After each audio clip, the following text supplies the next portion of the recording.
அனைவருக்கும் இனிய வணக்கம். இன்றைய சிறுகதை. கதையின் தலைப்பு ஒரு நாள் டைரி. கதையாசிரியர் ஆர் பாஸ்கர். கதை பதிவு செப்டம்பர் 11, 2020. குமாரு, அம்மா எந்திரி ராசா, போ பல்ல விளக்கிட்டு வாப்பா. தினமும் காலை 3:30 மணிக்கு அம்மாவின் பாசக்குரல் கேட்டு எழுந்திருப்பேன். காலை சுருக்கி வச்சு படுத்ததால லைட்டா முட்டியில நோவும். என்ன எழுப்பிட்டு அம்மா கீழே வச்சிருந்த சேலையை சுருட்டி வச்சுக்கிட்டு இந்த நேரத்துல வாச கூட்ட போயிருவாங்க.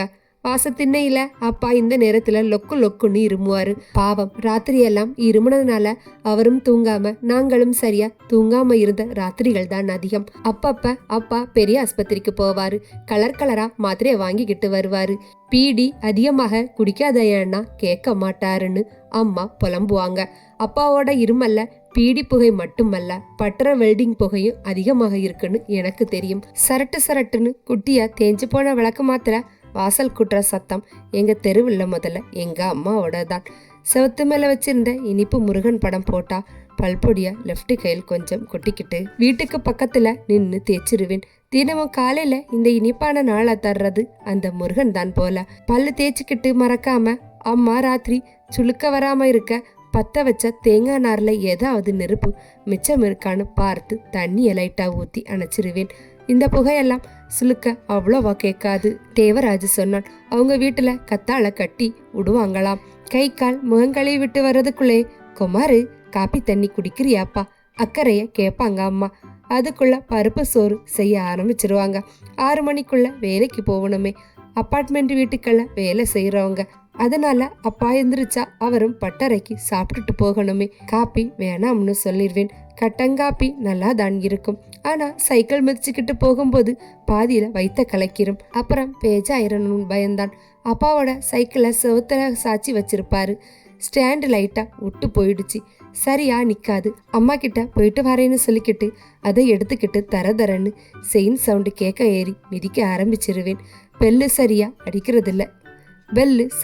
அடிக்கிறதில்ல இப்போதெல்லாம். அப்பா தூங்காம தான் புரண்டு படுப்பாரு. கிளம்பிட்டியாடா, பார்த்து போயிட்டு வா என்று சொல்லிட்டு ஒரு பீடை எடுத்து பத்த வைப்பாரு. எங்க காவாக்கார மேடு ஏறினா மெயின் ரோட்டுக்கு போயிடலாம். கரை ஏறும்போது பாதி நாள் தண்டியில ஏறிடுவேன். சில நாள் டக்குன்னு ஏறி தள்ளிட்டு ஓட்டிடுவேன். நல்ல வேலையா எங்க காவக்கரை ஏறி பின்னால தான் பஸ் ஸ்டாண்டு. எங்க அந்தோணி அண்ணன் பேப்பர் ஏஜென்ட். அவருக்கு பேப்பர் அங்க தான் வரும். பஸ் ஸ்டாண்டுல பெஞ்சில வச்சு பிரிச்சுருவாங்க. பேப்பர் மனம் இருக்கே, அது தனி வாசனை. வளவளன்னு மனமா மடிக்கவே மனசு வராது. பக்கத்து டீ கடை மனத்தை விட எனக்கு பேப்பர் புஸ்தகம் மனம் ரொம்ப பிடிக்கும். 4 மணிக்கு போனா எல்லா பேப்பர் புஸ்தகமும் தனித்தனியா பிரிச்சு பின்னாடி கேரியர்ல வச்சு கட்டி 4:30க்குள்ள சைக்கிளை எடுத்துக்கிட்டு லைனுக்கு புறப்படணும். அப்பதான் 6:30, 6:45 முடிச்சிடலாம். மொத்தம் 75 வீடு. தாடண்டன் நகர், நேரு காலனி, புது நகர், அன்பு நகர் வழியா மாதா கோயில் கிட்ட ரோஸ் காலனி வரைக்கும் என்னோட கண்ட்ரோல் தான் சொல்லும்போது கொஞ்சம் பெருமையா தான் இருக்கும். ஆனா எனக்கு புரியாத ஒரு விஷயம், அப்படி என்ன தான் இருக்கு இந்த பேப்பர்ல? அதான் டெய்லி டிவிலையும் செல்போன்லயும் எல்லா நியூஸும் வந்திருக்கேன். அந்தோணி அண்ணன் கிட்ட ஒரு நாள் கேட்டு போட்டேன், டே ஏண்டா நம்ம தொழில ஒழுங்கா ஓடுறது உனக்கு பிடிக்கலையான்னு கேட்டாரு.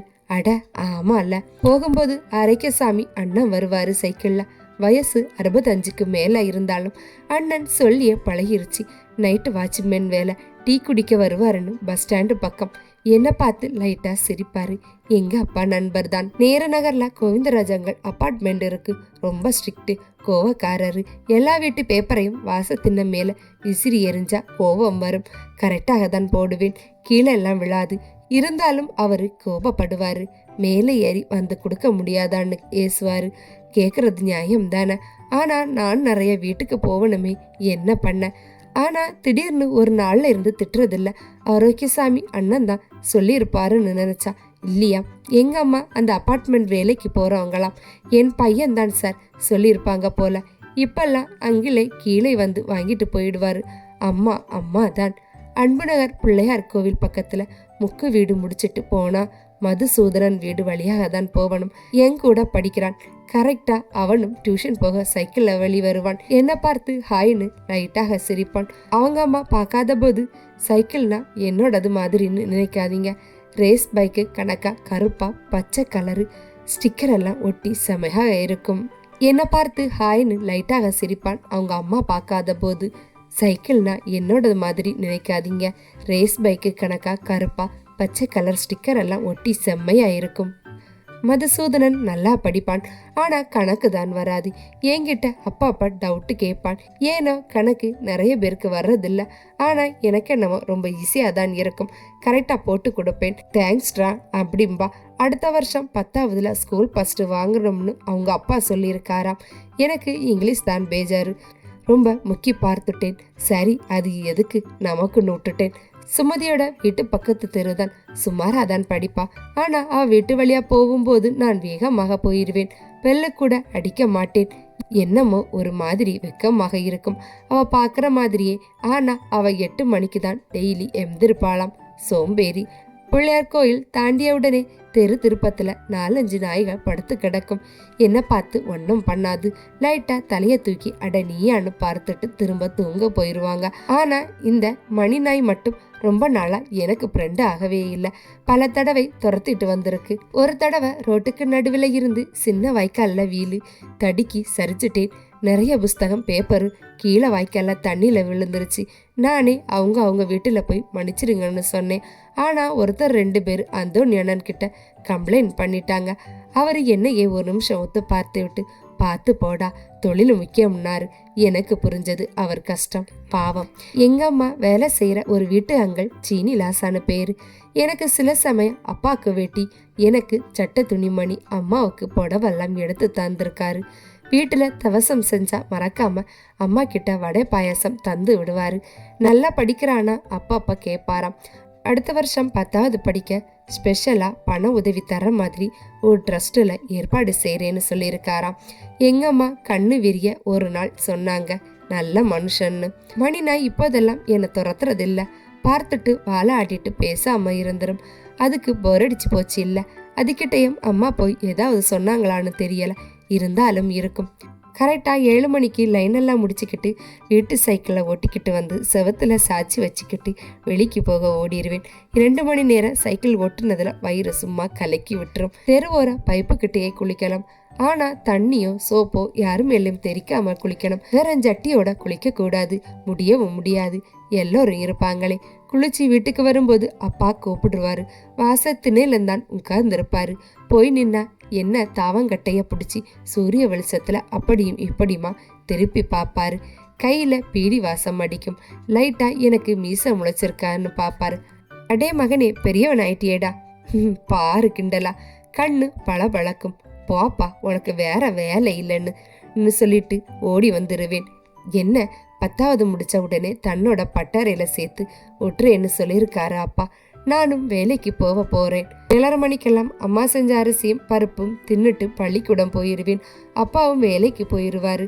அந்த ஓட்ட சைக்கிளே தான் அவரோட ஒரே சொத்து. பழைய டைமண்ட் வச்சது. ஆனா லைட்டு வெளிச்சமோ இருக்காது. அது அடிக்கடி கடை விழுந்திருக்கும். அந்தோணி அண்ணன் கிட்ட கேட்டேன். செயினுக்கு என்ன விடுறா, செயினை டைட்டா பண்ணு பாரு. ஆனா என்னவோ அப்பா என்ன விட்டுருவாரு. செயினை மாத்த மாட்டாரு. சாயந்தரம் அம்மா 7 மணிக்கு வருவாங்க.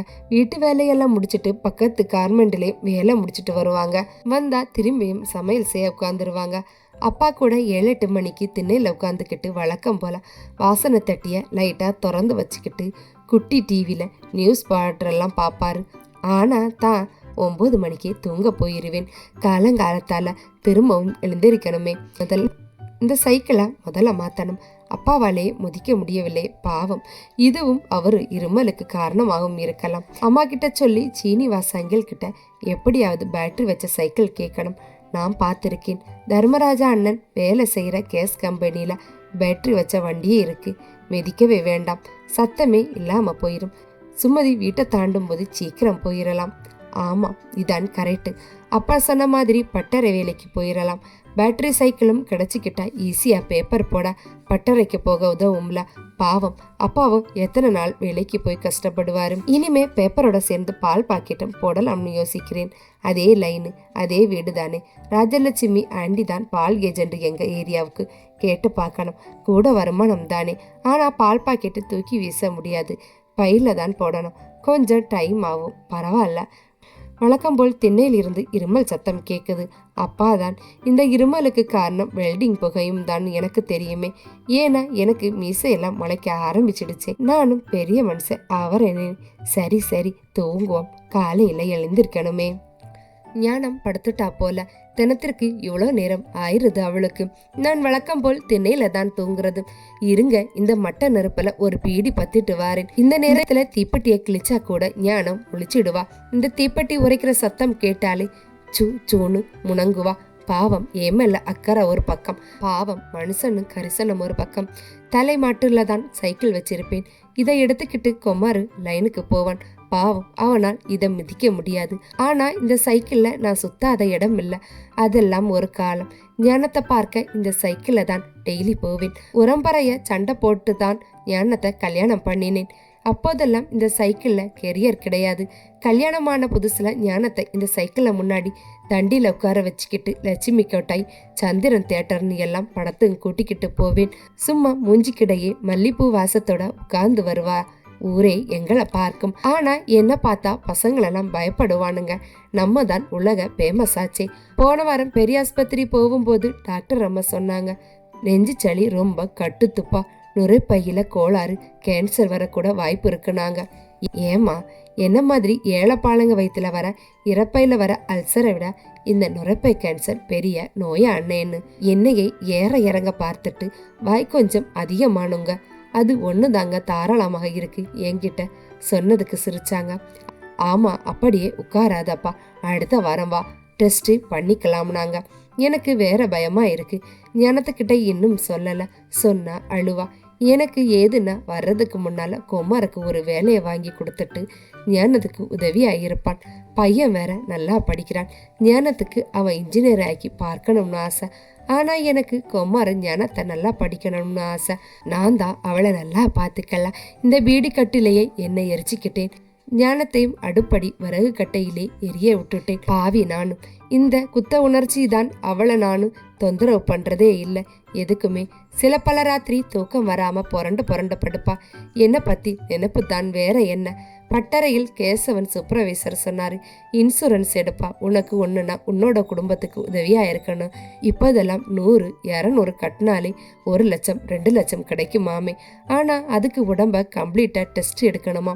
டாக்டர் கிட்ட நைஸா கேட்டு பார்ப்போன்னு இருக்கேன். காலையில வேலையா அது என்ன டீட்டெயில்னு கேசவனை கேட்கணும். சரி சரி, ஒரு பீடியை முடிச்சுக்கிட்டு தூங்க போவோம். காலையில பையன் லைனுக்கு போகும்போது வழி அனுப்பணுமே.